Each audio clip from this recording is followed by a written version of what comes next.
Hi, I'm Isaac Hayes III, founder and CEO of Fanbase.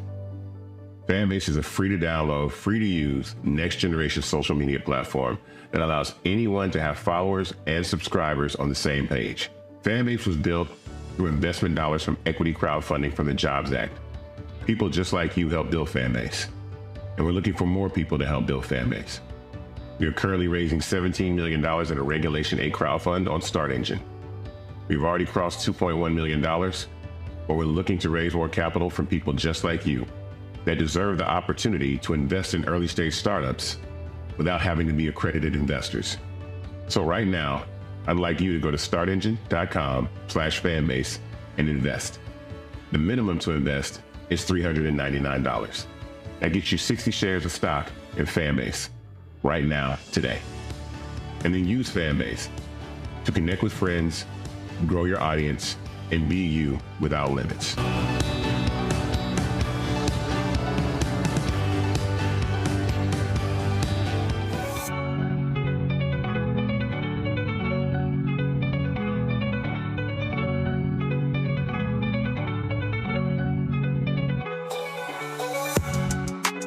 Black Star Network is here. Hold no punches. I'm real revolutionary right now. Support this man, Black Media. He makes sure that our stories are told. Thank you for being the voice of Black America, Roland. Stay black. I love y'all. All momentum we have now, we have to keep this going. The video looks phenomenal. See, there's a difference between Black Star Network and Black-owned media and something like CNN. You can't be Black-owned media and be scared. It's time to be smart. Bring your eyeballs home. You dig?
Today is Thursday, December 19, 2024, coming up on Roland Martin Unfiltered, streaming live on the Black Star Network. Fulton County DA Fani Willis is disqualified and her entire office disqualified from prosecuting Donald Trump and the other defendants in the Georgia 2020 election scandal. We'll tell you about this fallout. Well, guess what? There's a deal in Congress to continue funding after President-elect Elon Musk said, hey, I don't like this deal. Yeah, we're going to tell you all about that. Folks, President Biden in his final days attacks climate change. Also, we'll talk about all the other drama happening in the nation's capital. It's time to bring the funk. Roland Martin Unfiltered on the Black Star Network. Let's go. He's got it. Whatever the miss, he's on it. Whatever it is, he's got the scoop, the fact, the find. And when it breaks, he's right on time and it's rolling. Best believe he's knowing. Putting it down from sports to news to politics. With entertainment just for kicks, he's rolling. It's on go, roll, y'all. It's Roland Martin, rolling with Roland now. He's funk, he's fresh, he's real, the best, you know he's Roland Martin now.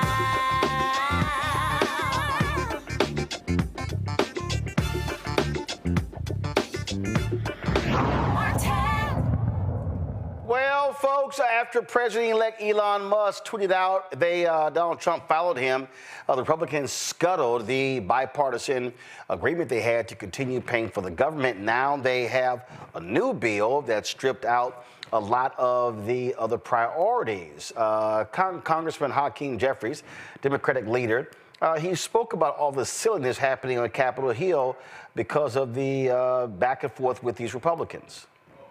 About the harm that House Republicans will do to the American people if the government shuts down. Families will be hurt. Farmers will be hurt.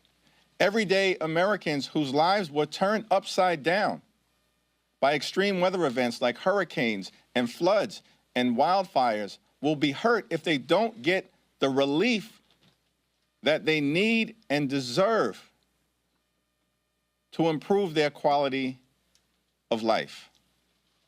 If the government shuts down, holiday travel will be impacted. The ability of everyday Americans to visit their family, their friends, their loved ones will be impacted. Border security and Border Patrol agents will not be paid. TSA agents will not be paid. Small businesses will be hurt in every single community in this country. This reckless Republican-driven shutdown can be avoided if House Republicans will simply do what is right for the American people and stick with the bipartisan agreement that they themselves negotiated. Folks, this is a live look on Capitol Hill right now as this conversation continues. It's a whole lot of back and forth that's taking place on Capitol Hill. And so now what you have, of course, again, as I said, there was an agreement. But then Elon Musk decided to tweet that he didn't like the deal. Republicans then began to cave, began to cower. As a result, Donald Trump then began to say, oh, he didn't like the deal as well. And so that was Minority Hakeem Jeffries. Now, he then went to the floor and talked about, I'm sorry, how the Republicans going to try to school somebody on fiscal conservatism when Donald Trump did this? In our nation's 248-year history, 25% of our nation's debt was accumulated during the 4 years of the former president. 25%. How dare you lecture America about fiscal responsibility, ever? And then President Biden comes to office, gets big things done for the American people on infrastructure, on the CHIPS and Science Act, standing up a clean energy economy, rescuing America from a once-in-a-century pandemic, gets all of these big things done, partnering with House Democrats and Senate Democrats, and in the process, in his first 2 years, reduces the deficit by $1.7 trillion. And so we see a very clear pattern. The facts speak for themselves. Democrats are the party of getting things done and fiscal responsibility. Republicans are the party of massive tax cuts for the wealthy, the well-off, and the well-connected, which... Again, so let's unpack this, y'all. We talk about the tax bill that was pushed through by Trump when he was there last time at a 25%. 25% to the federal debt. But now they're running around trying to educate folk on when it comes to the economy. What a particular joke. So and what Jeffries is saying is like, okay, you know what? Y'all want to do this? The onus is on y'all. Y'all do this here. Y'all get to work. And that's exactly what it should be. It's like, okay, now it's all your ball game. Let's talk about this with our panel. Dr. Greg Carr, Department of Afro-American Studies at Howard University. Joy Cheney, strategist. Glad to have both of y'all here. I mean, here's the reality, Greg. And I saw this tweet from Eric Erickson. He was like, you know, why isn't Biden doing more to solve this problem? That was a bipartisan deal. President-elect Elon Musk, and that's the real deal. And here's what Americans had better understand.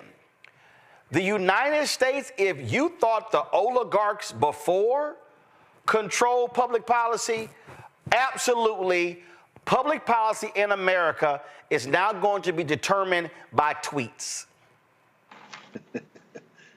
It looks that way, to the tune of over 150 since 4 in the morning yesterday. Where's Junior Varsity Vance, by the way? You know, he's gone quiet, so I'm wondering if he's down there over at Steve Bannon's townhouse in the shadow of Capitol Hill, plotting and planning for the great takeover. This is a preview, of course, of what's going to happen beginning in January. Of course, they want to get rid of the debt ceiling because they're getting ready to pay these billionaires off with our tax money and borrow the United States into oblivion. Now, the Democrats aren't, you know, fiscal hawks. This goes back to Bill Clinton and triangulation and DLC and trying to, you know, show themselves to be centrist, so to speak. But Bernie Sanders got it right today. The richest man on earth, President Elon Musk, doesn't like it. Will Republicans kiss the ring? Billionaires must not be allowed to run our government. Well, guess what? Billionaires have been running it for quite some time. And thanks to John Boy Roberts in 2010 with Citizens United and unfettered access, Elon Musk has the cheat code. It's not even a cheat code anymore because there aren't any rules now, Roland. There aren't any rules. Enjoy, folks. Just need to go ahead and get used to it. And it's like, okay, since y'all want to run the whole show, and since these Americans said let's have them run the show, have at it. Yeah, we're going to find out. You messed around and you're going to find out. We don't have a democracy anymore. It feels much more like an oligarchy. And frankly, this is going to lead to a lot of chaos because eventually Donald Trump is going to get sick of Elon Musk, stealing his thunder. Who even knows if he even knew what Elon was going to do before he did it, and that now he has to save face. And it's their silly, immature dynamics are now changing what our whole government is doing. And let's be clear, Joe Biden did his job in that he had a Democratic Senate and a Republican House that came up with a deal. We only have one president at a time. President Joe Biden, they have a deal under him that he was willing to sign. Donald Trump should have just simply walked away, allowed it to be signed, and then he could have said whatever the hell he wanted afterwards. But to try to get in the way of the deal because some oligarch said that that's what you have to do is completely irresponsible. And I don't think we just need to hear from Jeffries. I think we need to hear from the president on this. And by that, I mean President Biden. We need to hear what is going on. Every moment in the United States is important. We got all the way to January 20th. We need everyone's voice on this. This is no way to run a country. We had a deal. It should have been honored. Yeah, but look, of course there was a deal, but the bottom line is they want to exert their influence. And Republicans still control the House. That's just a fact. And so it's like, and again, you know what? That's how y'all want to roll. But I need everybody understanding. And this is what people had better get used to, Greg. There's going to be more of this. You are going to see a lot more of this. You are going to see the Elon Musk of the world, the Vivek Ramaswamy and the others making policy. And there's going to be that inevitable clash with Donald Trump.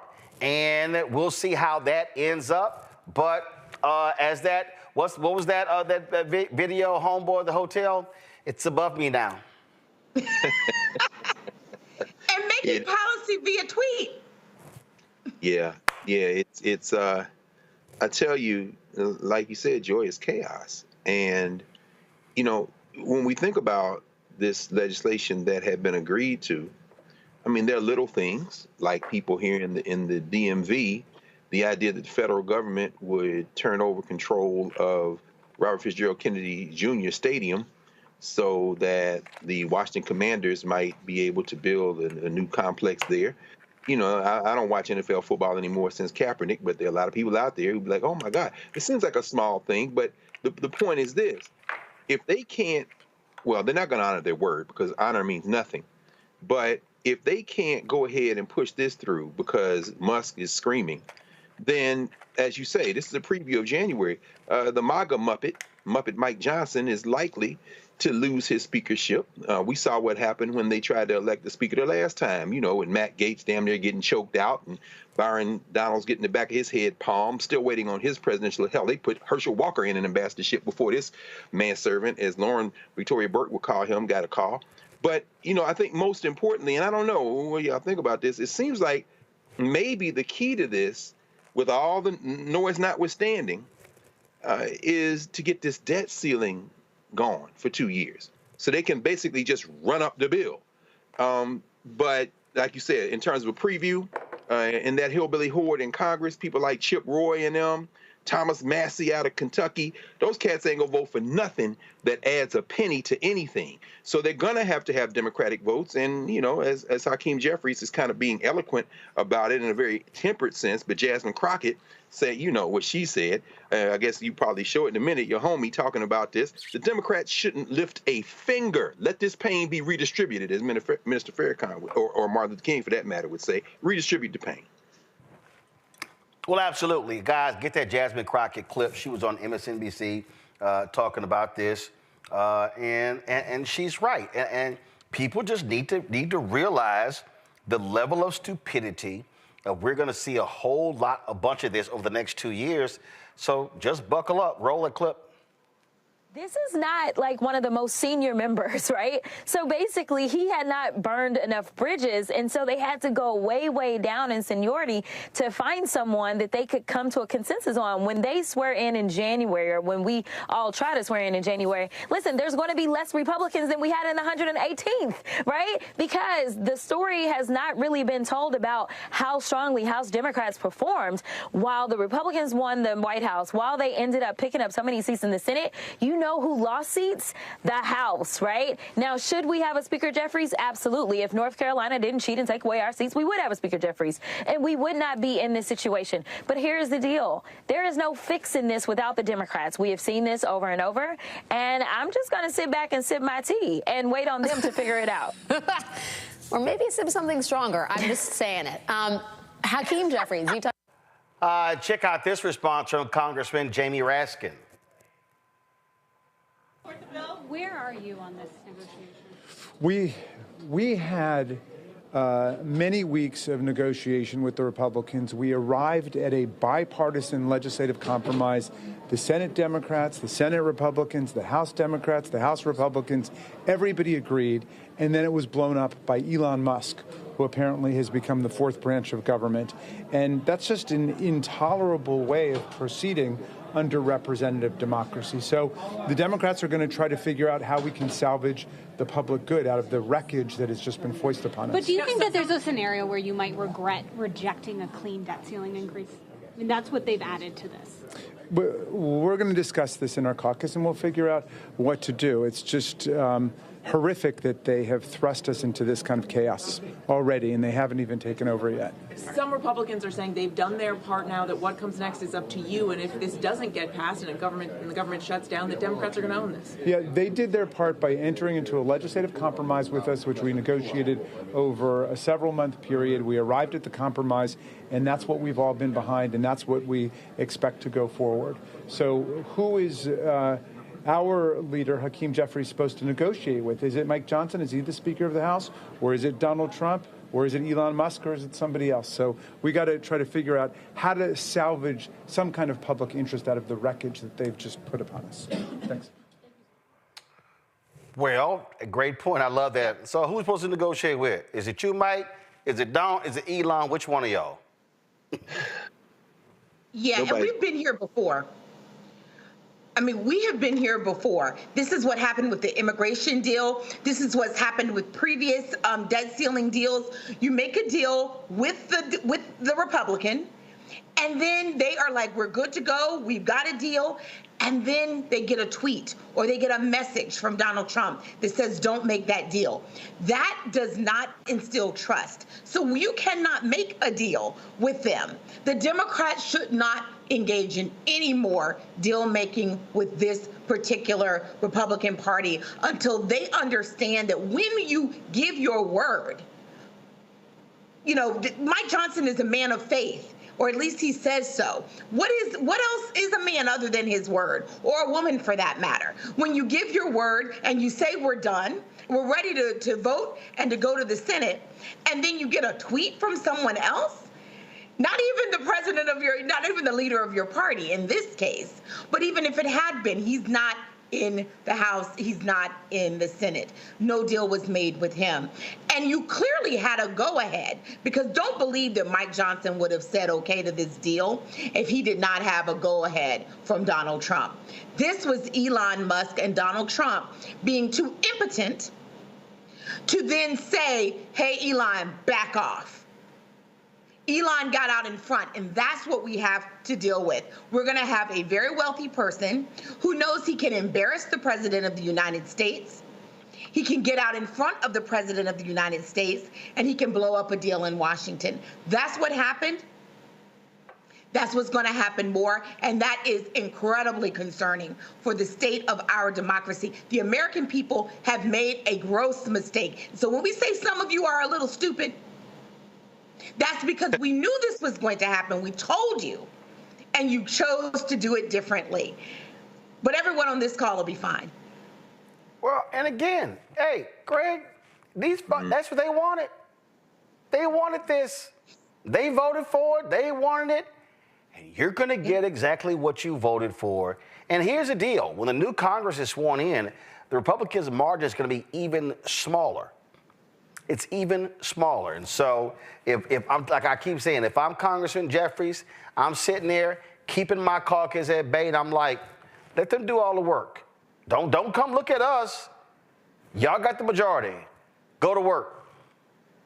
It's going to be tough, Roland. I mean, Musk, I think according to reports, the first tweet was about 4:15 Wednesday morning. So he's another up all night guy. This bill must not pass. And then he starts with the disinformation. And again, when we finally have an honest, if there's still United States, honest conversation about the election, the two major issues that are going to emerge will be voter suppression and disinformation. That's how they were able to steal this thing in the first place, to get in this position. But then he's tweeting out that in the bill is $3 billion for Washington, D.C. to purchase the football stadium site. It's a lie. It's pure disinformation. Now, that has pissed off some of these white nationalists in Congress who are fiscal hawks, like Congressman Thompson out of Pennsylvania. You know, he's like, wait a minute, this guy doesn't have a voting card. And so, as you say, this already razor-thin majority, which is going to get smaller when they reach in and dip in for these administrative appointments, administration appointments, executive branch appointments, you know, you're going to see, I mean, hell, it's bad enough to have the Nut Caucus over there, the Andy Biggs and all them, the so-called Freedom Caucus, reminiscent of when this thing became an issue in the first place. The debt ceiling had been passed pro forma over 100 times since 1939, and it only became an issue in 1939 when the federal government clawed back some authority they had given to the Department of Treasury to do this. But it really became an issue when Newt Gingrich, who's still running around after he threw the rock and hit his damn hand in 1995 and 96 when they put that on Bill Clinton. So this is all part of the same white nationalist backlash to the civil rights and black power movement of the 1960s and 70s. The whole contract with America. This is when this thing became an issue in the first place. But they can't hold this coalition together. Now, will the Democrats sit on the sidelines? Who knows? Who knows? Because Jamie Raskin is now going to move over to Judiciary to chair the Judiciary Committee. And in his place, when they try to advance Alexandria Ocasio-Cortez, they put the 74-year-old dude in. I mean, the Democrats still don't seem to be clear about what their political agenda is going to be. But at least in this moment, they should STFU, sit back and watch this thing implode. Because these Republicans, one thing about them, there are some of them who really don't like the idea of this open interference. And Musk is going to overplay his hand. He's shown he has no impulse control. He's not a genius. He's inherited a bunch of stuff. And now he is making his money literally out of our pockets, which is why they want to get rid of the debt ceiling in the first place. They can keep borrowing and then put it on our credit card. But, you know, some of these people on the Republican side really don't like this. And I doubt they are going to stand up and salute. While the majority of them will, not enough of them may do it in order for them to do anything. Well, I am going to thoroughly watch the implosion take place. And it's going to happen, and I shall do it with glee. All right, folks, got to go to a break. We come back. We'll come back and talk about Fulton County DA Fani Willis. We knew this was going to happen. She cannot move forward prosecuting Donald Trump. She's been removed from the case. In fact, all of her assistant DAs, her entire office. What the hell? We'll break it down next. Roland Martin Unfiltered on the Black Star Network. What's up, y'all? Look, Fanbase is more than a platform. It's a movement to empower creators, offering a unique opportunity for everyday people to invest in Black-owned tech, infrastructure, and help shape the future of social media. Investing in technology is essential for creating long-term wealth and influence in the digital age. The Black community must not only consume tech, we must own it. Discover how equity crowdfunding can serve as a powerful tool for funding Black businesses, allowing entrepreneurs to raise capital directly through their community through the Jobs Act. the next A Balanced Life with me, Dr. Jackie. 'Tis the season, tree trimming, party going, and gift giving. And I don't know about you, but for me, sometimes it can be overwhelming, and sometimes it's just downright exhausting. Surviving the holiday season, we got tips for you for staying sane, solvent, striving, and thriving, and sometimes keeping a little money in your pocket. 2 things just out of the gate: set boundaries and set a budget. On a next A Balanced Life right here on Black Star Network with me, Dr. Jackie. Next on the Black Table with me, Greg Carr. There's a lot of talk about the inevitability of another civil war in this country. But on our next show, we'll talk to a noted author and scholar who says we're actually in the middle of one right now. In fact, Steve Phillips says the first one that started back in 1861, well, it never ended. People carrying the Confederate flag, wearing sweatshirts saying MAGA Civil War, January 6, 2021, stormed the U.S. Capitol, hunted down the country's elected officials, built a gallows for the Vice President of the United States, and to block the peaceful transfer of power within this country. On the next Black Table, here on the Black Star Network. I'm Russell L. Honoré, Lieutenant General, United States Army, retired, and you're watching Roland Martin Unfiltered.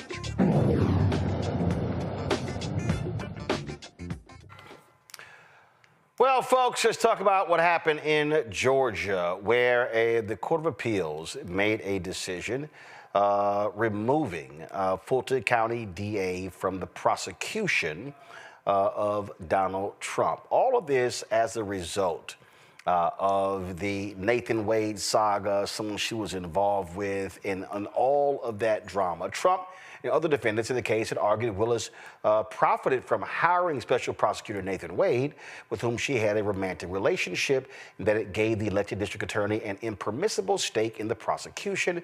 The defense failed to prove an actual conflict of interest, but that the appearance of impropriety makes this a rare case. This is one of the stories that it had been gone back and forth, and of course, once it became public, that sidetracked the entire prosecution, that led to various hearings, and so what it did was it gave Donald Trump exactly what he wanted, and that is, it gave them time to back off. Now, here's the issue here that also jumps out. And this is really the problem with the Georgia Court of Appeals decision. Not only is she removed, her office is removed. We're now talking about a red state. So what now happens? Who does the Attorney General appoint a special prosecutor? Oh, the AG is a Republican. So this case may actually die. And so this is, again, just what is crazy with this whole thing. And I was very clear. Now, there's some people who hit me and they said, oh my God, Roland, I think you're wrong. I'm going to say it again. We are here because of Fani Willis's decision. In this case here, I don't care what anybody says. If you're trying to convict a former occupant of the Oval Office, everything has got to be clean. There cannot be a blemish on anybody on the team. It doesn't matter. And common sense says, sorry, boo, you can't be on the team. No, you cannot. I don't care what anybody says. And so this is not, oh, well, this is attacking her. No, it's not. She made this call. And that's why we're where we are right now. J. Edward Shipp, his attorney, joins us right now. All right, J. Edwards, what do you make of this? Is this any surprise? It's not a surprise. Well, I take that back. It is a surprise coming from the Court of Appeals that actually went against the rule that they had set not even 3 years ago, saying that just an appearance of impropriety is not enough to disqualify an office. So let's start there. Now they're bending the rules for their favorite candidate and saying, hey, I guess this appearance can be used to disqualify this office. And the dissent spells it out and says, you guys, in 2021, we had something like this come up, and we chose not to, bend the rules for this particular individual. And now, just because you don't like the outcome of how this is all played out, Now you're bending the rules and saying, we're going to bend the knee and we're going to allow the office to be disqualified. Is it going to go to the Supreme Court? My bets are on yes. But again, it's surprising to see that the Court of Appeals would go against tradition, precedent, stare decisis, and say, yeah, we're wrong. Actually, we're going to allow this office to be disqualified. But why? Why is it a surprise? If you are a blue dot in a sea of red, you got to make sure your stuff is tight where you give nobody an opportunity to rule the way they ruled. It's a surprise because so many times we have watched people say, well, we're going to go to the rule of law. The rule of law is what's always been shoved down our throats by the Republican side. Let's follow the rule of law. And that's even what happened in this particular case. The trial judge said, yes, there is an odor of mendacity at this case. We're looking at, the person who testified. Yeah, they're probably lying. But again, I have found it not to be improper, so I'm not going to disqualify her. And then you had the Court of Appeals say, hey, I know we never change what the trial court says. We always go to the trial court's discretion because they are the people who actually heard the testimony, were right there at the time. We're going to go and change that. That's a surprise to us. Here's why it's not a surprise to me. We see it with the Supreme Court. We actually see it, which is why, for me, you never do anything to put yourself in a position to where it has to go where somebody else is now determining the rules. That's where it is. Let me go to my panel here, Joy, Greg. Joy, I want to start with you. Joy, I've had a couple of people text me and they were like, you should be defending the system. I'm like, I'm sorry, I can't. If I was the Fulton County DA, I'm saying to everybody on the team, if you got even a smidgen of a problem, tell me right now, and I'm probably going to boot you off the team. I think that's right. I'm texting right now with a friend who's a lawyer in Fulton County, and they agree. This was a mistake, and I've always said it, that Fani Willis, despite how proud we were of her and her toughness and her flair and her competence as an attorney, she made a huge personal error in judgment, a personal error that was also a professional error in judgment. And then she compounded it by once it was out there, and perhaps being unfairly blown up, whatever. We're not naive. That is, of course, what's going to happen. If any of us had a prosecutor who had a relationship with another prosecutor on the case, we would bring it up too. We're going to be adults here. We would all bring it up. Any defendant would bring it up. But once it's brought up, and even if it's unfair, she should have recused herself. Not just the other man, I'm forgetting his name right now.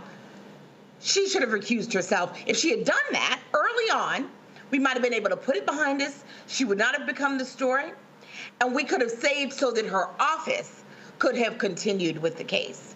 But instead, that did not happen. And the thing here, Greg, it's been a problem. And Greg, because of this decision, the case may be over. I mean, this is what happens when it's taken out of your hands, and you gotta play chess. You gotta be thinking forward and going, okay, they're gonna do this. They're gonna do everything they can to try to end this, take it out of my hands. I can't give them anything. No, but I'll be honest with you though, brother. I can't get that animated. About it, and just for a simple reason.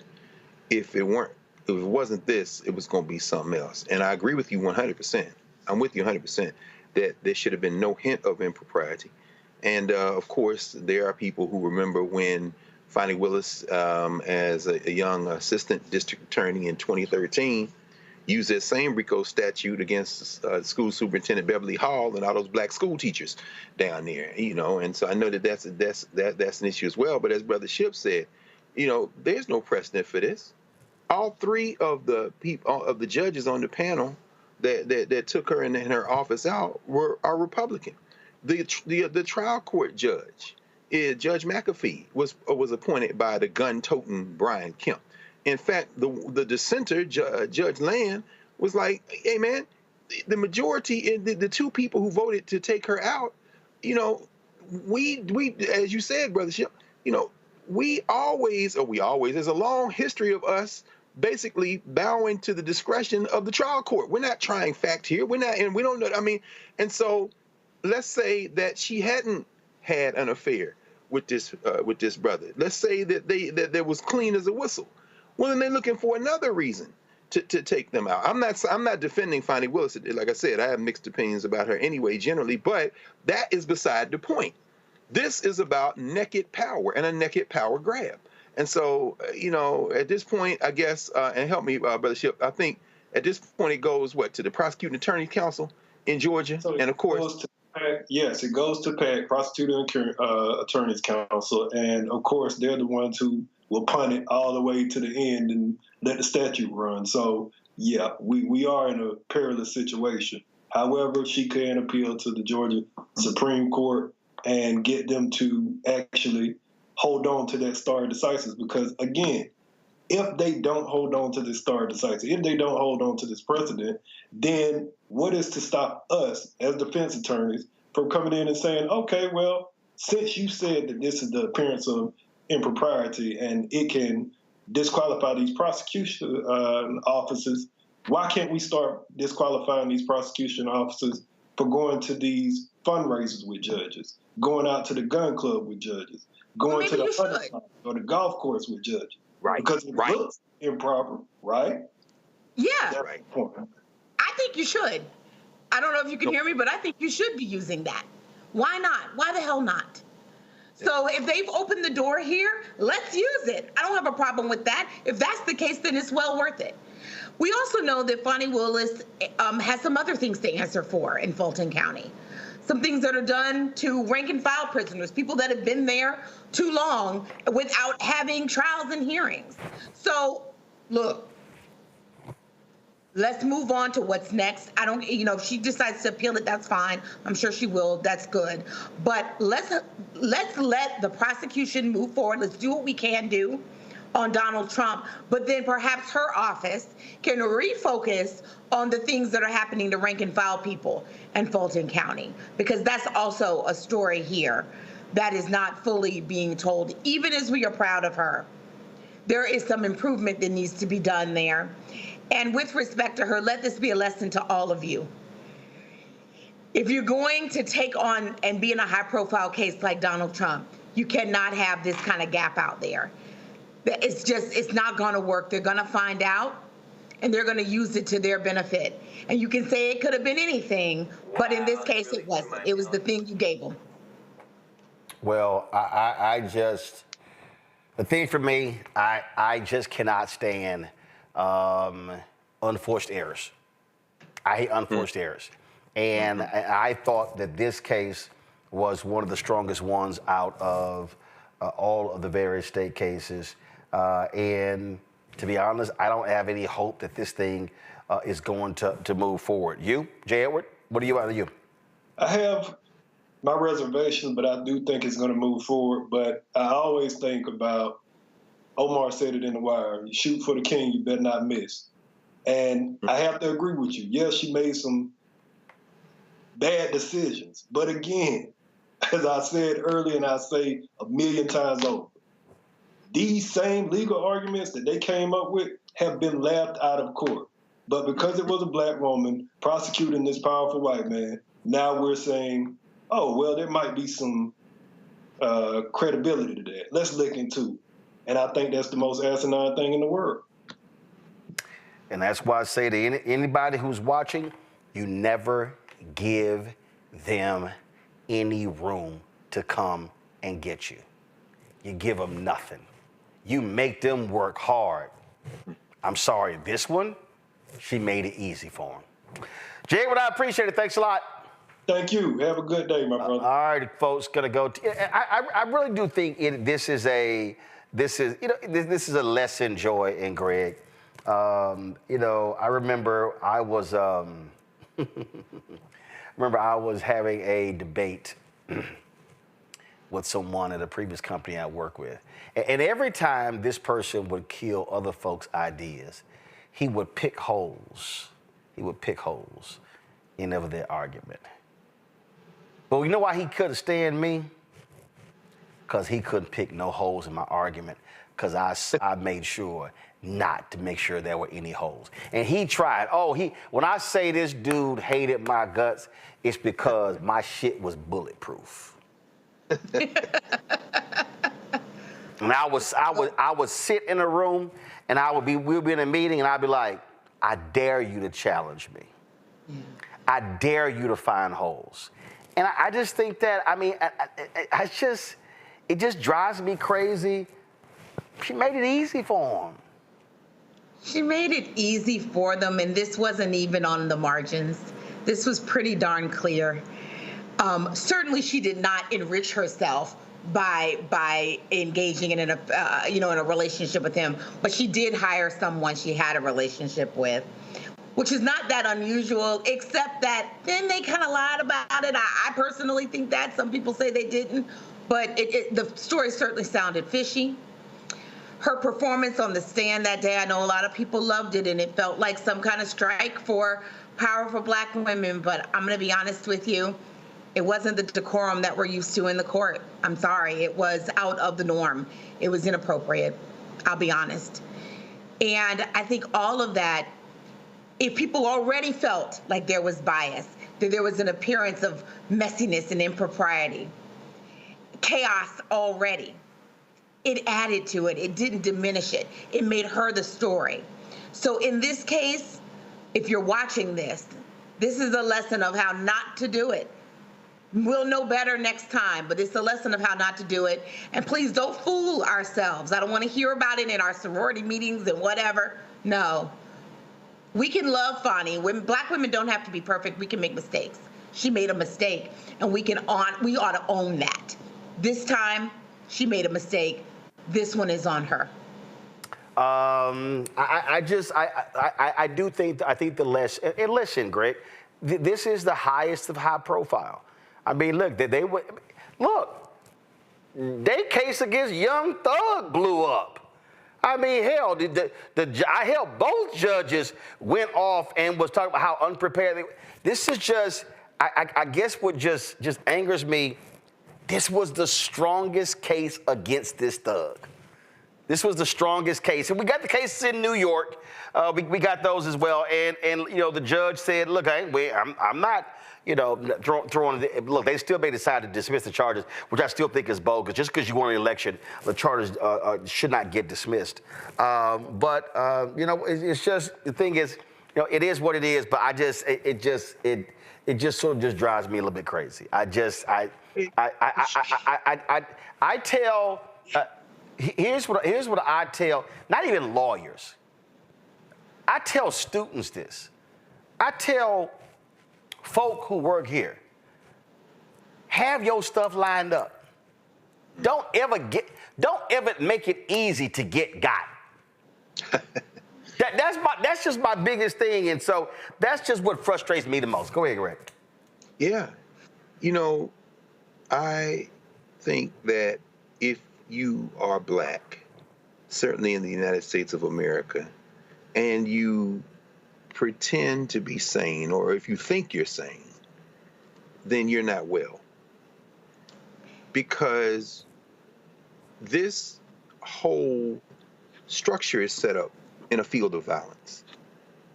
And when you talk about students, one of the most difficult things, I think, for law students, Black law students, I remember when I was in law school, is the moment they realize that it's all make-believe and it's all about power. There is no stare decisis. There's no precedent. Right. There's what you can ram down the throat of your opponent.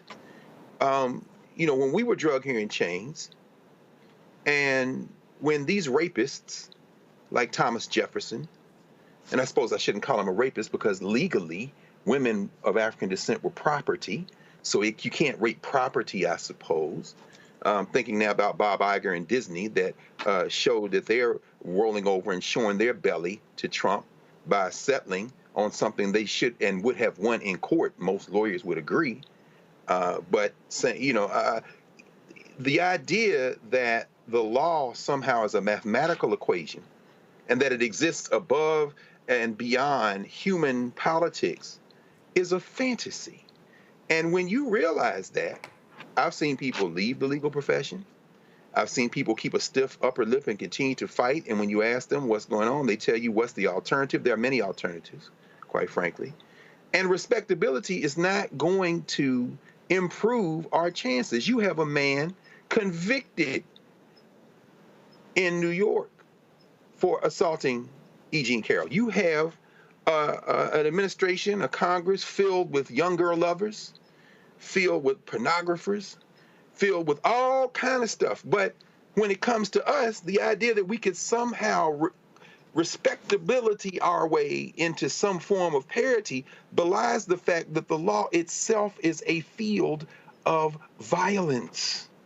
And if this doesn't do anything else, let's say that everything would have gone through, there would have been a conviction. Well, at that point, the judge in Georgia follows the judge in New York and says, we will suspend the sentence until the president is out of office. And guess what? Guess what? You heard Steve Bannon the other night. Y'all talked about it. Steve Bannon saying, hey, maybe we should go for another one in 28. Why? Because they're going to make the case that it's 2 consecutive terms that the cap applies to. And finally, when you look at the number of states that have called for a constitutional convention, they're past that threshold number, which is why places like California legislature are trying to walk back their demand from years ago, because there is no rule over how long a state's demand for a U.S. Constitutional Convention is good. And they're going to make the argument that they've already been enough states to say it. And if they can get that into the conversation, there are also no rules as to who can submit an amendment. Although you still need a supermajority of states to pass the constitutional amendment, they may go back in and re-examine the 13th Amendment. In other words, there is no such thing as a rule of law that transcends human behavior. We couldn't have respectability politics our way out of it. And behaving as if we could reinforces the myth that they rely on to keep us in line. Well, I agree. It will go, look, they'll appeal to the Supreme Court, and we'll see what they decide. And that is that. All right, folks, got to go to a break. We come back. More on Roland Martin Unfiltered on the Black Star Network. Back in a moment. Hi, I'm Isaac Hayes III, founder and CEO of Fanbase. Fanbase is a free-to-download, free-to-use, next-generation social media platform that allows anyone to have followers and subscribers on the same page. Fanbase was built through investment dollars from equity crowdfunding from the Jobs Act. People just like you help build Fanbase, and we're looking for more people to help build Fanbase. We are currently raising $17 million in a Regulation A crowdfund on Start Engine. We've already crossed $2.1 million, but we're looking to raise more capital from people just like you that deserve the opportunity to invest in early-stage startups without having to be accredited investors. So right now, I'd like you to go to startengine.com/fanbase and invest. The minimum to invest is $399. That gets you 60 shares of stock in Fanbase right now, today. And then use Fanbase to connect with friends, grow your audience, and be you without limits.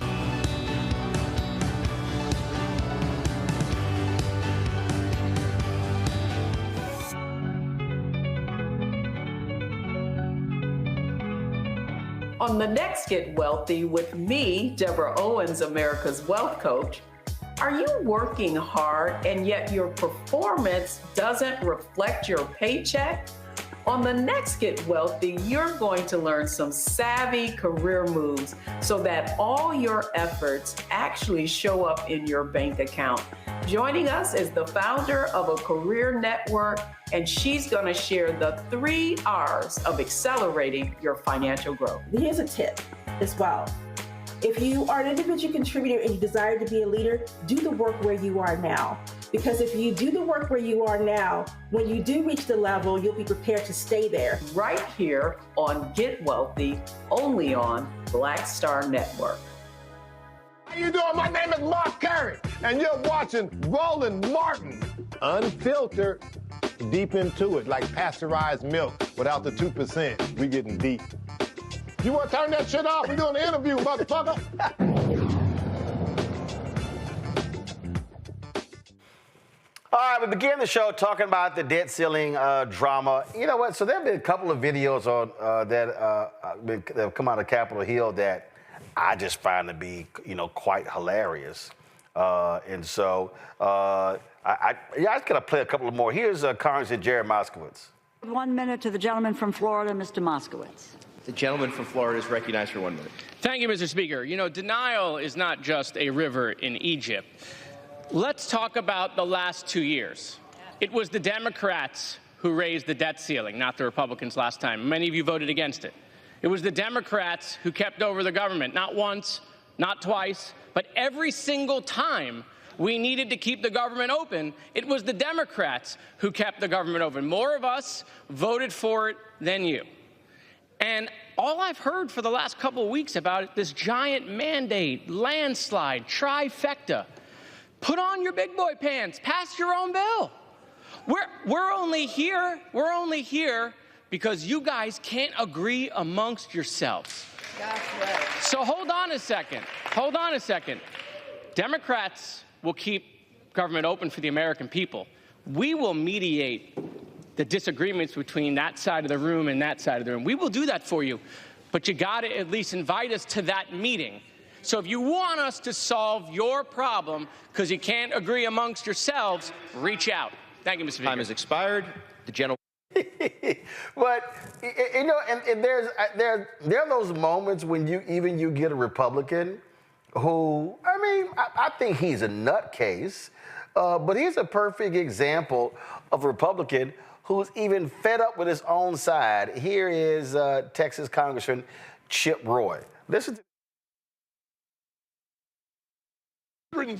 Fact of the matter is, $330 billion. Congratulations, you've added to the debt since you were given the majority again on November 5th. It's embarrassing. It's shameful. Yes, I think this bill is better than it was yesterday on certain respects, but to take this bill yesterday and congratulate yourself because it's shorter in pages, but increases the debt by $5 trillion is asinine. And that's precisely what Republicans are doing. I'm absolutely sickened by a party that campaigns on fiscal responsibility and has the temerity to go forward to the American people and say, you think this is fiscally responsible.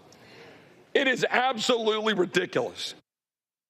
Hey, way to go, Chip Roy. Way to go. Matter of fact, since we played the Congress from Texas, let me just go ahead and just put on my hat, since we talking about Chip Roy, so he wants to, he said, and Matt Moskowitz, put your big boy pants on.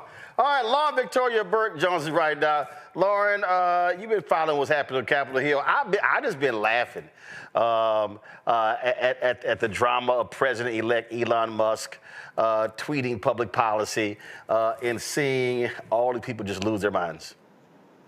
Yeah, they have no idea who they are as a party. They have no idea who's running the party. And, 30 Republicans just voted against, raising the debt ceiling, which they're typically not into. But again, they don't know whether they are the, Goldwater Republicans, the Reagan Republicans, the William F. Buckley / Reagan Republicans, the George W. They're certainly not the George W. Republicans. They typically are the MAGA Republicans, and I don't even think they know how to define that at this point. From a standpoint of leadership, there is no leadership. We got a president that likes to play golf a lot. I suspect that, interestingly enough, he did say the other day that he was going to mandate that federal employees had to work in person. I thought to myself, does that include the president? He's probably going to be in Florida for most of this presidency or on some golf course. And then Elon or one of these other airheads is going to pretend they're president. And then he's going to wake up and his ego is going to wake up and say, well, wait a minute, I can't have somebody else getting the attention. At some point, that's gonna crash. I actually think it's going to crash a lot sooner than we thought, because I thought it would crash somewhere in the February, March 2025 zone. I'm starting to think it might crash, over this weekend, because there's no way that Donald Trump with that big fat ego is going to allow anybody. I don't care if it's Elon or anybody else who thinks that they are more important or going to get more attention. That ain't happening. So at any rate, we'll see. I have this thinking feeling that the government might shut down. Well, we don't have to see. Here's the deal. This is the vote. They voted, and 30 Republicans voted against it, and so the sucker failed 231 to 173. And I'm telling you, Joy, if I'm Hakeem, I'm over there going, it ain't my fault. What time is it? It ain't my fault. Let me tell you what, Hakeem Jeffries needs to do what I'm doing right now. He needs to be sending out his holiday cards. Listen, as I said earlier, Donald Trump clearly thought this was a deal that was okay to let go, because it would not have happened. They would not have gotten that far along if the speaker did not think this was okay with the former president, the president-elect. Elon Musk, when it all comes out, he got out in front of the president and decided to scuttle the deal. Well, he got it in front of Trump. He didn't get in front of the president. He got in front of Trump. But I got you. Exactly. That is going to be a problem. To what my co-panelists just said, that cannot continue to happen. Donald Trump is not good for democracy, of course, but it's really not good for Donald Trump's ego.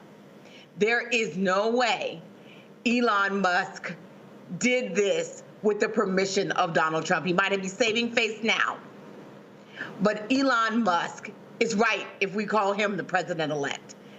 It's not going to be Donald Trump, not if he goes the way it is going right now, which is why he's going to have to do something to silence an Elon Musk. He can't have it. Otherwise, they'll never be able to get any of the things he wants done. And listen, the thing here, you need a 2/3 vote. You ain't going to get that. And now they got to figure it out, Greg. And here's the deal. There are real life repercussions.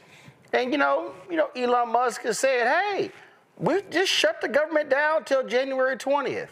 Okay. If that's what y'all want to do, go on right ahead. But watch just watch a whole bunch of stuff not happen.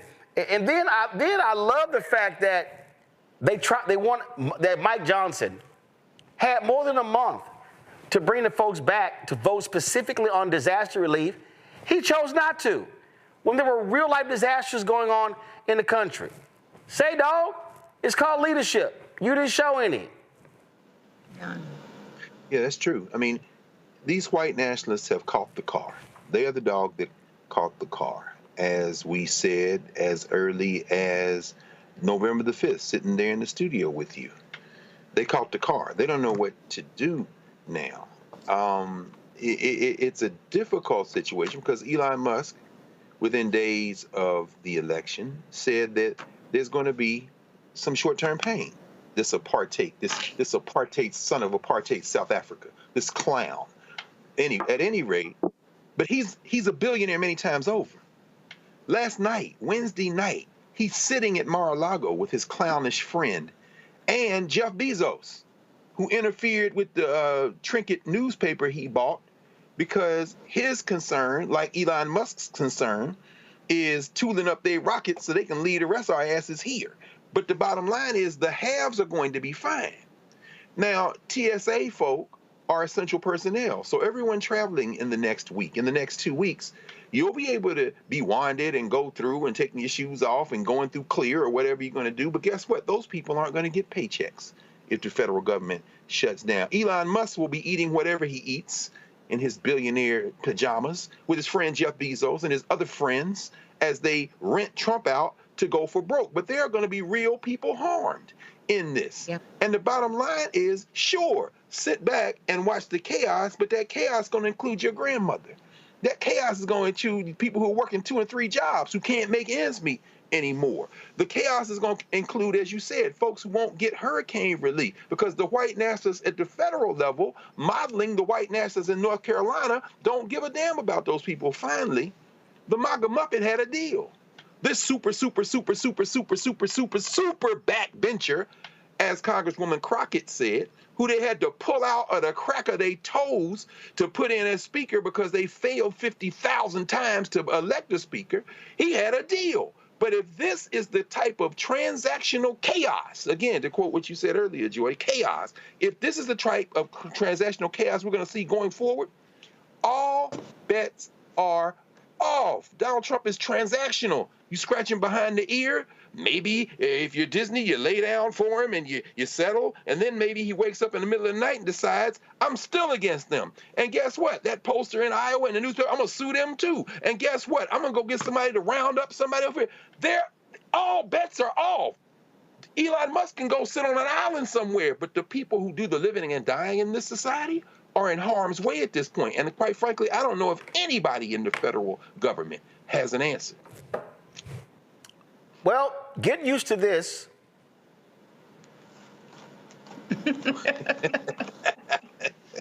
I mean, might as well. Yeah.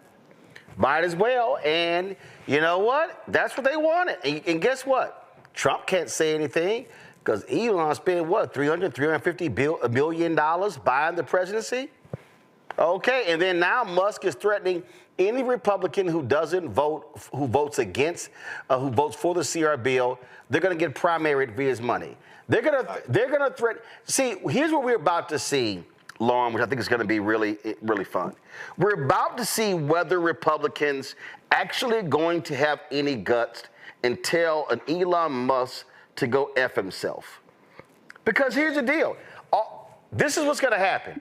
On any bill going forward, they're going to threaten. They're going to threaten them. But here's the problem. Their margin is so small that literally all it takes is 3 members, max 4 members to go, nope. And if a Chip Roy and 3 others go, I don't give a damn what you think. Y'all going to keep adding money to the deficit? I'm not going to support it. It's going to shut everything down. The biggest thing is for Hakeem to keep his folks in line. Oh, he'll be able to keep his folks in line because, you just saw 30 Republicans decide, not so much. We're not really into this. Yeah, and we haven't even gotten to the U.S. Senate, by the way. The U.S. Senate, he thinks he can primary everybody. Okay, I know he's got a lot of money. Okay, that's great. Fine. Good for you. I can guarantee you that on the U.S. Senate side, you are not going to have everybody just doing what you say. Now, they may get that certainly on judges. I mean, there's certain things that, yes, you're going to see. But when we start getting into things like cutting Social Security, destroying the Affordable Care Act, these are the things that you start getting phone calls on. I don't care what state you're in, whether you're right, left, or anything else. You are going to get calls on Social Security. Social Security is keeping millions of Americans out of poverty. And so Elon Musk can play games and run his mouth and threaten and all this other stuff. At some point, someone is going to wake up to the fact that, oh, wait a minute, there's a guy that came into this country illegally who's an Afrikaner trying to run the United States. There's no way in the United States, no way in the world that these senators and these members of the House, even the craziest MAGA ones, are going to sit for that. Because the way politics works is everybody wants to be in control. Everybody wants power. Everybody wants to matter. And him dictating on Twitter how we're going to run the government isn't going to sit well, particularly on the U.S. Senate side. We haven't seen that part yet. We're just looking at the House. Now, they may go along certainly with Trump, but remember, this is not Trump that we're dealing with right now. This is actually somebody else, some guy that came over here and thinks he can do anything he wants because he's got some money, which, by the way, was funded by taxpayers. Most of this is subsidy. And, you start fooling around with farm subsidies and stuff like that. I'm telling you, this thing crashes and burns quicker than we think. The question is, Roland, what happens after the collision? Because they are going to have a collision. It's going to be a collision of egos. It's going to be a collision of reality. And it's going to be a collision of realizing that you don't have enough votes to do certain things, even in the House. Although the House, of course, is 5 votes off. But it's actually tighter than that because there's a group of people sitting there in these really close districts, Democrats and Republicans. They're not just going to go along with the program. So what happens after it crashes and burns is what's going to be interesting to watch. Well, speaking of crashing and burning, we'll talk about Amazon workers going on strike, where Jeff Bezos, he's whining and dining with Donald Trump in Mar-a-Lago. We'll discuss that next right here on Roland Martin Unfiltered on the Black Star Network. What's up, y'all? Look, Fanbase is more than a platform. It's a movement to empower creators, offering a unique opportunity for everyday people to invest in Black-owned tech, infrastructure, and help shape the future of social media. Investing in technology is essential for creating long-term wealth and influence in the digital age. The Black community must not only consume tech, we must own it. Discover how equity crowdfunding can serve as a powerful tool for funding Black businesses, allowing entrepreneurs to raise capital directly through their community through the Jobs Act.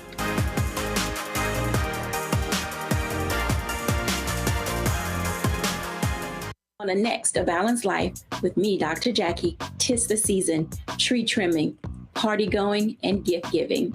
And I don't know about you, but for me, sometimes it can be overwhelming, and sometimes it's just downright exhausting. Surviving the holiday season, we've got tips for you for staying sane, solvent, striving, and thriving, and sometimes keeping a little money in your pocket. 2 things just out of the gate: set boundaries and set a budget. On a next A Balanced Life right here on Black Star Network with me, Dr. Jackie. Now streaming on the Black Star Network. I had been trying to get a record deal for a long time. You know, when I finally got signed to the Motown record label in 2003, I was 34, 35 years old. And up until that time, I had been trying to get record deals the traditional way. You know, you record your demo, you record your music, and you send it, you know, to the record labels, or maybe somebody, a friend of a friend, knows somebody that works for, you know, the record label. And really, chemistry was, that was my last ditch effort at being in the music business. How long have you been trying? I've been trying since I was a teenager. Wow. And you know. And I'm grateful that it didn't. I'm grateful that it happened when it happened, because I wasn't prepared, you know, as a teenager to embrace all that comes with a career in the music industry.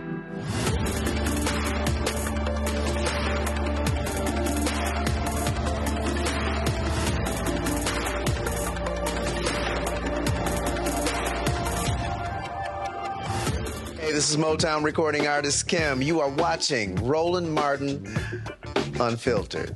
That boy, he always unfiltered though. I ain't never known him to be filtered. Is there another way to experience Roland Martin than to be unfiltered? Of course he's unfiltered. Would you expect anything less? Watch what happens next.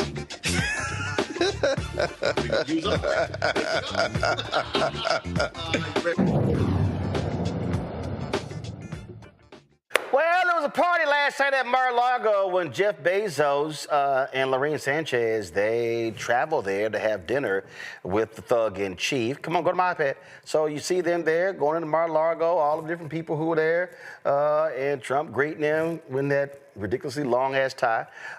And so here's the deal. So let's juxtapose this. You know, what is he, world's second, third richest man, going there to kiss Trump's ass. And let's juxtapose that with this today in New York, where the NYPD broke a strong Teamsters picket line. There were protests in 7 states, Amazon workers, and they've been demanding better treatment. And you have the NYPD, who was literally breaking the picket line. And people were trying to understand, like, well, what the hell are y'all doing? There was one point, this brother here was arrested because he didn't want to cross the picket line, and so the cops arrested him. I mean, if you listen to the audio, I mean, it's crazy. Check, pull the audio up, y'all. Let me roll it back. Already know. You good. You gonna get out. Be good.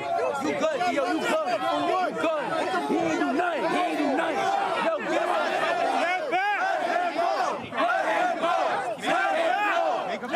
So I'm just curious, Joy, who does the NYPD work? Who does the NYPD work for? They work for the city of New York, or they work for Jeff Bezos? Well, in this new oligarchy, they might work for Jeff Bezos. You know, I really don't know. None of this is surprising. It's not surprising that Jeff Bezos owns the Washington Post. And for the first time in decades upon decades, they chose not to allow their editorial page to, you know, to endorse a candidate, to make a recommendation. Here is a video what we are expecting. Here's a video the Teamsters released talking about their largest strike ever against Amazon. Watch. People are excited for this strike. We've been waiting for this day. We've been prepping for this day. This is the day that they get to see how strong we are. This is our chance to truly make history. Teamsters have voted to authorize a strike at 7 Amazon facilities. Those include warehouses in Staten Island and Queens, the Chicago suburb of Skokie, and 4 in Southern California. Amazon doesn't want us to realize the power that we have as Amazon workers. It wouldn't be able to run without us. Amazon is scared because they know that with the power of the union, they're going to have to dish out what they owe. Amazon needs to understand that there's real people behind these vans. There's real people in these warehouses, and they need to treat us with the dignity that we deserve. These right here, we're fighting for our life. We're fighting for our families. We are Amazon Teamsters. We deliver the packages. We make Amazon's profits. We're demanding our fair share. We demand fair pay and safe jobs. What's going to be real interesting here, Lauren, Teamsters chose not to endorse Donald Trump, and so a lot of them want to suck up to Donald Trump. But remember what he said to Elon Musk? He said, hey, striking workers, fire all their asses. So let's see whose side Trump and the Republicans will be on. I got a good guess it won't be the union. Yeah, Sean O'Brien is about to look really stupid, and so are the Teamsters. And I'm not sure what planet that they were on this entire year trying to pretend that somehow Donald Trump was their friend after it was the Democrats, led by Joe Biden and Bobby Scott, primarily, who saved their pensions to the tunes of millions and millions of dollars. So I'm not sure why the Teamsters or any of these other unions thought that this was, you know, cute to not endorse or be slow to endorse the vice president or any other Democrat, quite frankly, would have been better than Donald Trump. Racism. But, you know, this is the game. This is the dumb game that they're playing. Jeff Bezos, all of these people, Zuckerberg, they're trying to kiss Trump's posterior. This is not going to work. Nobody cares. Trump is as inconsistent a person as we've ever seen in any leadership position. You don't know what he's going to say or do from one moment to the next. And I'm not sure why they think having meetings or giving money to him or anything else matters one way or the other. Whoever's in his ear last tends to win. There is no plan. There is no direction. They're fooling themselves if there is. And really Bezos's performance this year with regard to not endorsing the Washington Post was just odd. I'm surprised that David Shipley, the editorial board editor, after the great Fred Hyatt unfortunately passed away a few years ago, I'm surprised he's still in that position. I just came from an event for Bob Cusack, the long-term editor for The Hill newspaper. And, there's a rumor, I was trying to find out from Bob whether or not he knew why it was that the Post is having trouble hiring top editors. Apparently there's some new plan in there that is dissuading a lot of people, and they finally hired somebody from the Wall Street Journal, I think today. That's gonna be problematic. They're going to lose money. As you know, they lost 250,000 subscribers after Bezos made that decision, which is a ton of money. And I know that Bezos obviously has enough money to sustain the Post and sort of just pay for the losses, but I doubt that he'll be, wanting to do that for a extended period of time. It is going to be, listen, if you're in a union, you got to get geared up. Because the Republican Party is absolutely anti-union. And I think there's going to be a massive clash, Greg, because you have an increasing number of people who are seeing the value in unions. And I think what you're about to see folk going to be really confronted with, and I'll say this here, these white union folks. Are you going to choose your white identity politics over your pocketbook like you've always had? Yes. Well, I mean, that's the question. You know, it's really dizzying when you think about everything that an informed citizenry would have to at least have an awareness of in order to, you know, move differently politically. And I say that because, you know, there was some rumbling late last month, when Trump tapped Lori Chavez DeRemer as the nominee to lead Department of Labor. Daughter of a Teamster, grew up in San Joaquin Valley in California. Certainly on her face, more labor friendly than what you would expect. We all remember the ancient Wilbur Ross shaking aluminum cans and whatever else in his stupor. Is he still alive? But at any rate, this is different. Sean O'Brien, as you say, Lauren, you know, speaking at the Republican National Commission, and then, of course, the Teamsters don't come out for anyone. Donald Trump is transactional. So, you know, maybe that cuts in favor of labor when he's sitting there in his own stupor at Mar-a-Lago with his billionaire friends. Maybe he looks at Jeff Bezos and says, Sean O'Brien's my friend. Cut them a break. At which point, Bezos looks at Musk. They make a call. And maybe Junior Varsity Vance, who's been very quiet, is like, don't worry, we got this guy surrounded. Do we pull the 25th Amendment now? In other words, we're talking about a transactional clown in the seat of president, but we're talking about him being surrounded by people who do have plans. Now, the question is whether the plans, like Steve Bannon, who wants to destroy the entire administrative state and is sitting in a catbird seat now, whether the ultra-white nationalist Stephen Miller, who wants to throw everybody out the country and got Justin Trudeau running down to Mar-a-Lago, and the president of Mexico, Dr. Sheinbaum, taking all of her fingers down except the middle one, and she threw it up and said, you want to dance this dance? Let's dance. Meanwhile, finally, looming over all of this is China. Thomas Friedman had a long, Thomas Friedman, who's in many ways the columnist for Empire, for U.S. Empire, just came back from China, and he shook as hell. They've got the entire supply chain. You want to talk about Tesla and Elon Musk? And China has the minerals for the batteries. China has the complete supply chain. China is building dark factories. That means the only human beings in the factory are the people who come in to check the machines once or twice a day, and they don't even turn the lights on in there because the machines are building everything. So when Donald Trump comes in and says, bring back all these jobs and you got to invest in the United States, you saw the Japanese dude came up, I'll put $100 million. The Chinese will be like, we'll build 100 factories. Where do you want them? Because here's the thing, we're going to build a factory, and when you go roll up to it, there's nobody in there. Yeah, that's a dark factory. There's no such thing as organized labor when you don't have human beings working. So when the Amazon strike emerges as it does, I hate to say this, I really do, but I got a lot of friends who would consider themselves super leftists who would say this is the way it had to go in order to galvanize the people who are the lowest down on the ladder to finally do something. We might see a renaissance in organized labor if for no other reason than the lines are clearly drawn between the oligarchs and the rest. And I don't want to be part of that small Negro petty bourgeoisie that tries to get in the way of these people and tell them vote harder next time. Because unless the Democrats change their game plan, that shit ain't gonna work again. Well, it's a whole lot going on. And speaking of that, I had a few words to say the other day about that little child, Lindy Lee.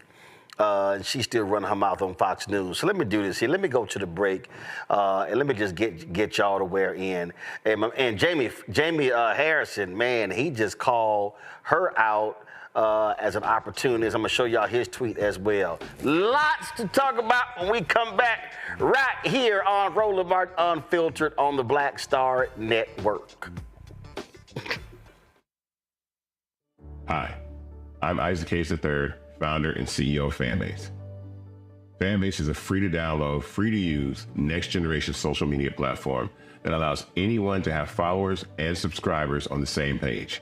Fanbase was built through investment dollars from equity crowdfunding from the Jobs Act. People just like you helped build Fanbase, and we're looking for more people to help build Fanbase.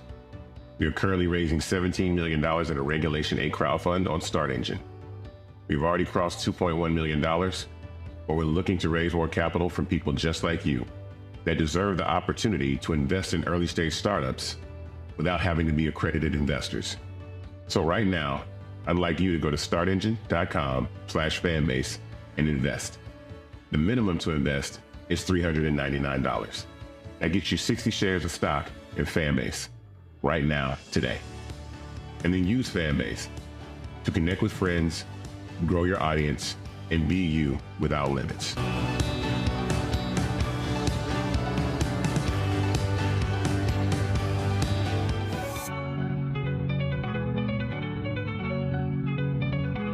Talk about blackness and what happens in black culture, covering these things that matter to us, speaking to our issues and concerns. This is a genuine people-powered movement. There's a lot of stuff that we're not getting. You get it, and you spread the word. We wish to plead our own cause. Too long have others spoken for us. We cannot tell our own story if we can't pay for it. This is about covering us. Invest in black-owned media. Your dollars matter. We don't have to keep asking them to cover our stuff. So please support us in what we do, folks. We want to hit 2,000 people, $50 this month, raise $100,000. We're behind 100,000, so we want to hit that. Your money makes this possible. Take some money orders. Go to P.O. Box 57196, Washington, D.C. 20037-0196. PayPal is R Martin Unfiltered. Venmo is RM Unfiltered. Zelle is Roland at RolandSMartin.com.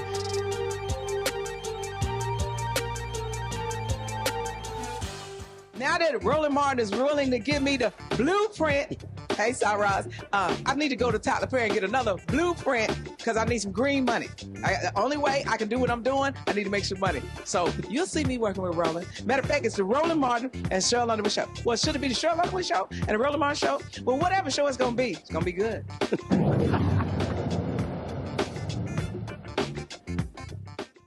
Well, you can always count on know nothing, nameless, let's say, irrelevant people to jump out here and make a name for themselves. And if you want to see just sheer stupidity, just turn to Fox News or Piers Morgan and watch anytime Lil Lindy Lee opens her mouth.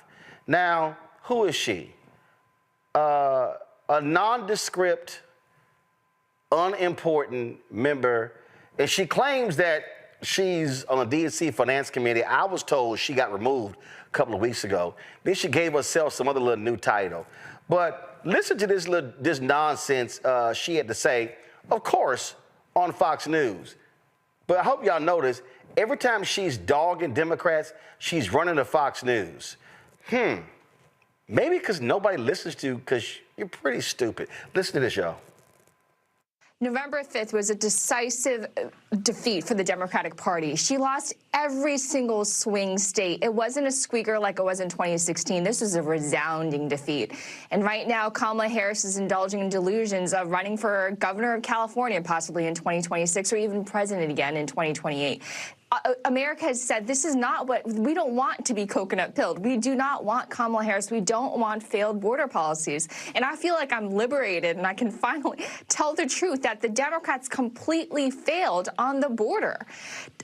Title 42 was a tremendous mistake, and no one is willing to say that. And you shouldn't be called bigoted or racist because you want strong borders for the United States. And you should be able to say that the economy was ailing under the Biden-Harris administration, that price hikes did indeed happen, but they denied that for the first 3 years of the administration. And when they finally did something, it was too late. Well, Linda, you're interesting to listen to her run her mouth talking about the economy when the United States the economy has recovered at a faster rate than every other major nation in the world. But I guess little Lindy overlooks that. And so she's been running around. Again, she just been running her mouth, y'all, left and right on Fox News. And she's been everywhere. She's going on Piers Morgan's show. She's been everywhere just, her little nonsense. And, and this is literally the most attention this little child has ever gotten. Then she does this interview with this. Again, she talking to everybody. She talking to some little fool here, some dude on News Nation we ain't never even heard of. And she claims that, the DNC is in complete turmoil. Listen to this, y'all. Is it in turmoil? Are people leaving? It's absolutely in turmoil. People are stepping down. Yeah, and there are going to be elections. What about the current hierarchy, leadership at DNC? I mean, almost everyone's going to be gone. They're just going to be gone. Gone? Yeah, they're going to be gone, to be clear. I thought it was just obvious that it was. A disaster. Yeah, I just thought it was obvious. I didn't. Okay, first of all, you have no power. Nobody even knows you. And if you want to talk about getting roasted, Jamie Harrison, who is the outgoing chair of the Democratic National Committee, let's just say Jamie does not think highly of little Lindy Lee at all. And so he dropped this tweet here today. He said, narcissism incarnate has truly found a home and an audience.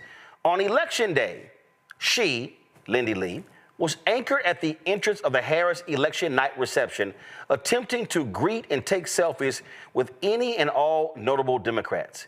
This is yet another desperate cry for attention. I also love how she gives herself all of these elaborate DNC titles. Next Queen Regnant of the DNC. Whatever she creates next, she should add former. Go get that contributor contract, Lindy. This here to me is hilarious, Joy, because she again, this is what I find to be interesting. If you got so much to say about why the party lost what they should have done, why your lame ass not running for DNC chair? Correct.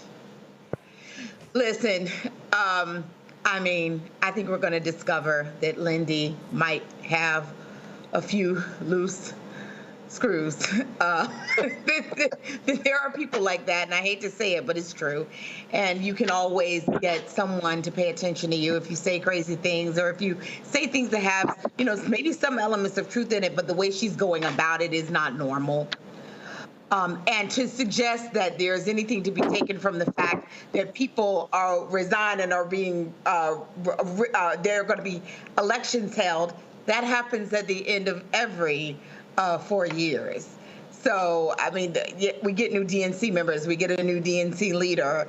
This is not surprising. This is normal. And if she was, as important as she was, she would know that. She's trying to get attention.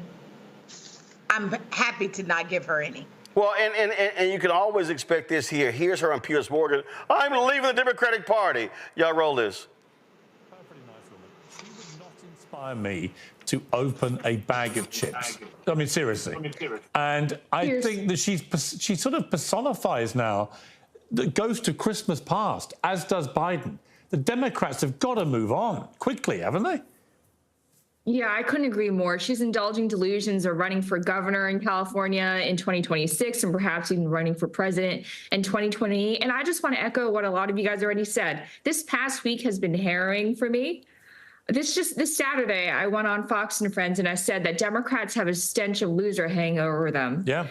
As soon as I said that, there were boycott campaigns against me, unblock, unfollow campaigns. I lost 40,000 followers. Really? In 4 days. People have called me the W word. I don't know what we're allowed to say, but you can fill in the blank. We're uncensored. Let's say it. Say it. Say what the word was. Am I allowed to? Yeah. Well, they called me a whore. They called me the C word. They asked for me to be deported, and you can just search for my name in those terms on X, and you'll see a bunch of them. So all these so-called Democrats, the party of inclusion, the party of diversity, masks off. And it's even worse because they pretend to occupy the moral high ground. At least with Republicans, they are who they are. But with Democrats, they pretend to be, so loving and caring and embracing of diversity. But all of a sudden, when I dare to utter any criticisms of the goddess, Kamala Harris, I get ostracized. Me, after having raised tens of millions of dollars for the party. And I'm being called a grifter when all along, all these years, I've said on TV, I've said to the press, I'm a conservative Democrat. This is not a switch for me. This is just me. This is who I've always been. Yeah. And also, my donors are pissed. They raised $2.5 billion across Super PAC in the campaign. It's my responsibility. It's my duty of care to ask, what the hell happened? Okay, first of all, boo. You didn't raise $2.5 billion. Let's just be real clear right there. And this is just laughable, Lauren. Again, but this is, I'm just a victim. They're boycotting me. Yes, because you're literally aiding the enemy. And then this whole deal, how Republicans are who they are, and Democrats about diversity. But this is the same person who criticized identity politics. I mean, come on. And then she said they called me a whore. I saw people call her an attention whore. That's what I saw. Now, I'm not going to use that language. I'm going to do it. But the bottom line is, she is desperate to get a TV contributor job. She is desperate because here's the deal. If the two places that you consistently go to are going to be Fox News, News Nation, and then add on Piers Morgan, I think it's obvious. I mean, what the hell? You might as well go to Newsmax and OAN next. Well, to Joy's point, there's no quicker way. I mean, this is some high plains grifting that we're watching. So it's a combination of two things.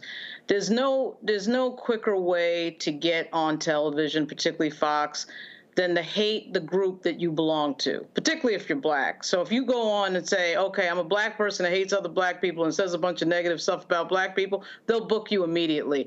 If you're a Democrat, and she's a so-called conservative Democrat, whatever that is, that's an oxymoron, you tell Fox Booker, producer, ooh, I'm going to get on as a Democrat and criticize other Democrats, I'll put you right on. That's the first thing that we're watching.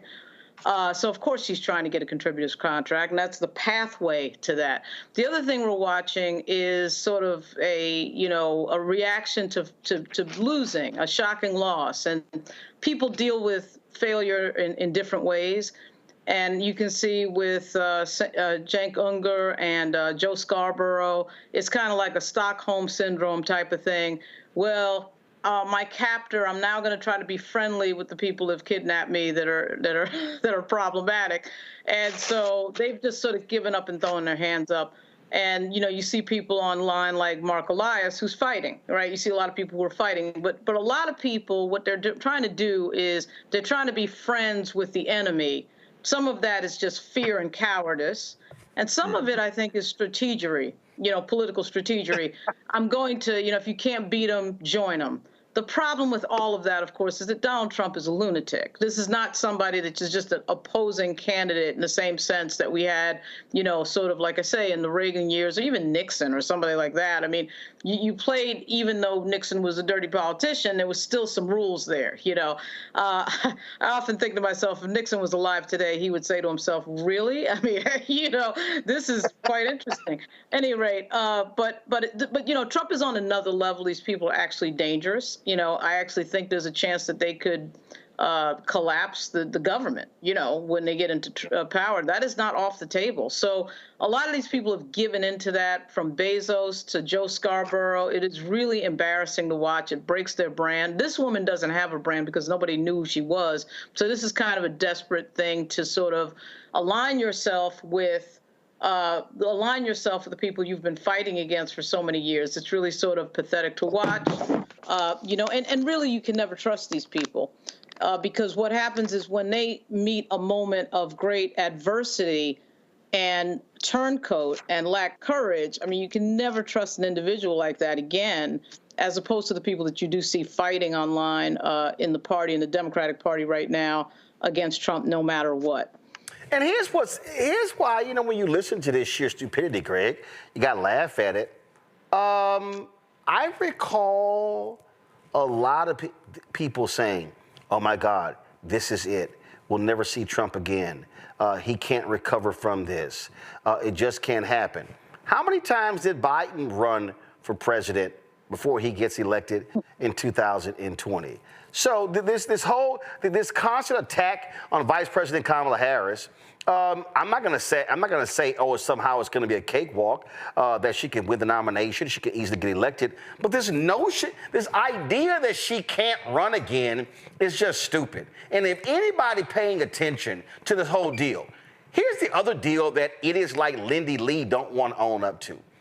And the Wall Street Journal had an article today talking about how there was this protective cocoon around President Joe Biden from the moment he came into the White House. The fact of the matter is, had President Biden run, Democrats would have gotten crushed. Would have gotten crushed. Let's be clear. Vice President Harris lost by 1.6%. Okay, it wasn't a blowout. She didn't get torched. Did you lose battleground states? Answer is yes. But the bottom line is this here.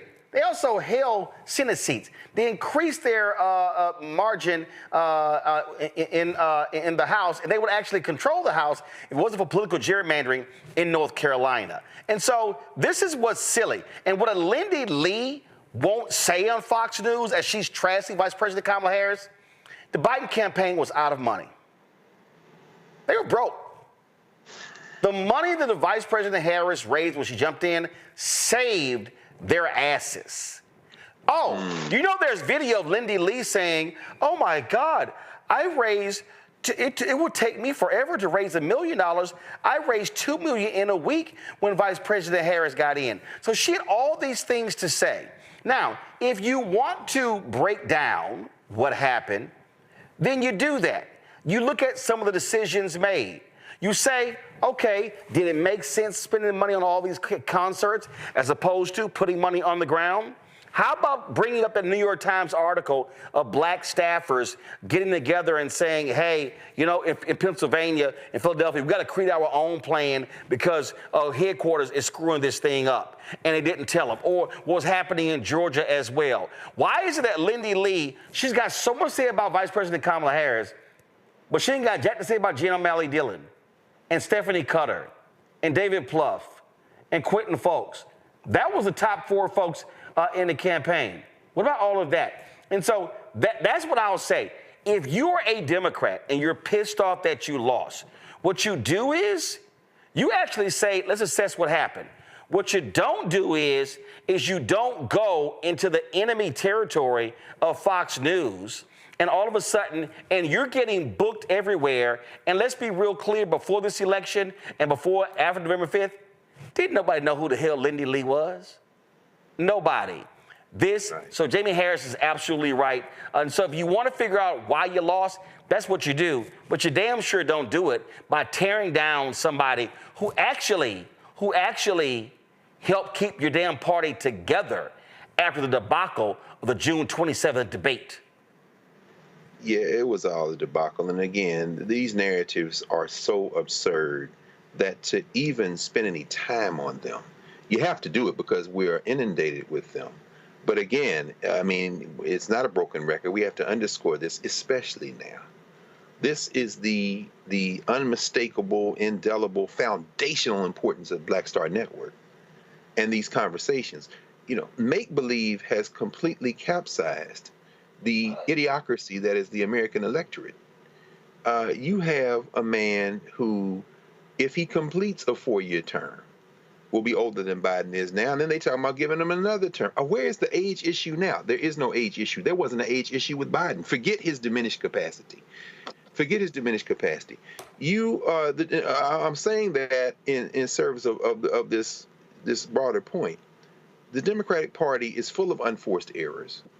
I mean, when we look back again, however many years in the future, the story of this election, I'm convinced at this point, I mean, I'm always open to be unconvinced, but it's going to be voter suppression and disinformation. the fact that the Democrats got as close as they got with all the unforced errors. Yep. I mean, God bless Congressman Jim Clyburn, but let's be very clear. Part of this mess is your fault. You riding with Biden, and then you tell Biden to put Jamie Harrison in charge of the Democratic National Committee. Jamie Harrison couldn't even beat little Lynn Graham in South Carolina. I mean, so they are the monarchs of unforced errors. And with this leadership not even fight they had this earlier this week, they showing you they're going to quadruple down on soft white nationalism. So, I mean, that's where we are. Now, that having been said, as it relates to Ms. Lynn, and you know, we're book snobs. First of all, I don't know what that was behind her in that shot, but the Power Broker, Robert Caro's book, those Lyndon Johnson volumes, John Meacham and all those books they're not the same size. So whatever store you got to give you them cutouts with look like book titles on the back, let me tell you right now, somebody who owns most of the books that were behind you, those aren't books behind her. So I think that sums up metaphorically what she is. In other words, this is what Lauren said. You're just trying to get a check. And like Lauren said, she's going to get a check. It's going to be a lot of people get checks. I don't know how our friend Eddie Glaude gets up in the morning and goes in there and watch that hard white nationalist Joe Scarborough and Mika talk. I don't know how he's going to do it for 2, 3, 4 years, but God bless Eddie. Everybody getting a check. Now, here at the Black Star Network, that is not the case. When y'all donate money here, it goes right back into the infrastructure. This place is more important than ever because think about the day before November the 5th and think about the day after. Doctors Without Borders were in Gaza today. And they say, look at all these signs of ethnic cleansing. The killers of the Israeli Defense Force in the last day have killed at least 32 Palestinians. It's not on the front page anymore. It's not on the second page. It's not in the first section. If it's in the news at all, it's in the corner. What happened to the issue? Disinformation and voter suppression going to be the story here. And the narrative is constantly changing. Joe Biden too old, but Donald Trump is 1,000 years old. Let's give him 50 more years. Let's be clear. This is all a circus. It's all a charade in terms of all this stuff. And turn off all of those talking heads and donate to the Black Star Network and let's batten down the hatches because this rough ride is about to get real quick. So I love the people who got lots to say, but then they forgot that there's video of the other stuff that they said. So this is a tweet that was posted July 29th, 2024. Super honored to be officially credentialed by the Harris campaign as a creator for the Democratic National Convention. This is the first time in the history that influencers will have exclusive access. Chicago, we taking over. Watch this space. Listen.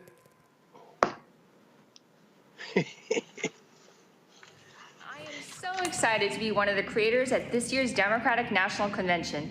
This is the first time in history that creators will be credentialed. We'll give you an inside look straight from the convention floor. I can't wait to share history in the making with you. I love you all and can't wait to see you soon. What's good, okay, all right. So that's not the only video I want to show y'all. Allow me to show you this other Lindy Lee video. Because again, it's amazing what people have to say. Now remember, all this trashing about Vice President Harris. This is from August 4th, 2024. With your position there as the National Finance Committee, you're on that. The Harris campaign having raised $310 million in July. That is a huge number. I know you're going to be hosting a fundraiser for Harris in Philadelphia. So now that the campaign has the money, how do you spend it most effectively? Well, 3 words essentially: Pennsylvania, Pennsylvania, Pennsylvania, and that's the case for both campaigns. Both campaigns have committed to spend hundreds of millions of dollars in this state because this is the tipping point state. And also, as I mentioned before, she is now able to galvanize young people in states that were formerly completely out of play. Michigan is back. Young people who were disenchanted or completely tuned out are back. The energy behind her has been absolutely phenomenal. I don't remember this level of excitement since I was a kid cheering for Senator Obama. This is just truly incredible. And just for some perspective, it took me a year essentially to raise $1.1 million for President Biden. It took me a week to raise $2 million for Kamala Harris. So this is astounding and completely unprecedented. Well, Let me help you out. It took you a year to raise $1 million for Biden. It took those black men like myself, it took us 3 hours to raise 1.5. Just saying. Yeah, black women too. Just no. I wasn't on that call. I'm talking about the black men call. So I'm speaking of me. But I'm just saying, she's sitting here like, oh, it took me a year to raise $1 million, and I raised it in a week. But I want people to understand, oh, she brought the young people back. Michigan is now in play. All of those things. See, again, this is why you have to play what folks said before. Oh, remember how, again, she was dogging everybody. This is where her talking about, should Biden be removed? Yeah, I completely get you. I'm not here to tell you otherwise. And I've had many conversations with donors, and these are big donors. I'm talking like $1 million each. The fundraising agreement that we currently have caps the individual amount around, I think it's $960 something dollars, so close to $1 million. So these people, I've been trying to talk them off the ledge. But I also think there's something else that we should consider. It's a Republican convention next week. Trump vows to unveil his vice presidential pick. I think it's actually smart for our party not to do anything drastic until we see who he picks. Because I can bet you, I'm willing to bet that Trump is waiting at Mar-a-Lago to see if he's going to be running against a woman. Yeah, I completely So all of that talk, all of that bluster after the fact. So this is what they say is, you actually show your true colors, not when you win, but when you lose. How about that? You show your true self. If you want to see what people really feel about you, let's see what happens after you lose and not when you win. And people like her, and there are other people like her, there are people who are talking about blow the party up, all these different things along those lines. And again, I'm just going to compare you to the other side. What happened? All of those people, January 6th is going to be the end of Trump. What happened? And what did they do? And this is the whole thing here.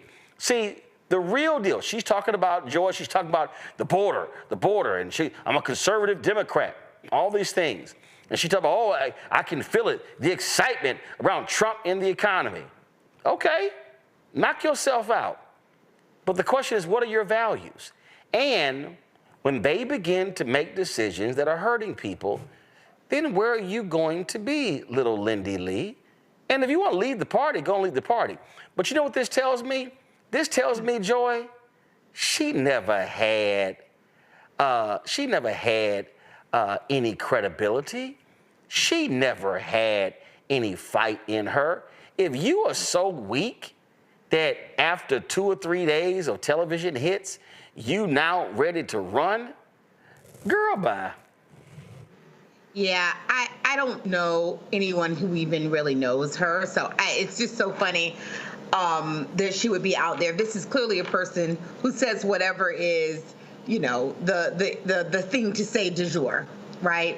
So today she wants to get on Fox News. She probably has been, has ostracized herself in the Democratic Party, as Jamie already said, put former in front of that. She probably needs to do this professionally in order to get money. We're smart out there at the Black Star Network. We know what this is. This is a grift. And she's going to continue to do it as long as we give her more attention, as long as they pay her more money.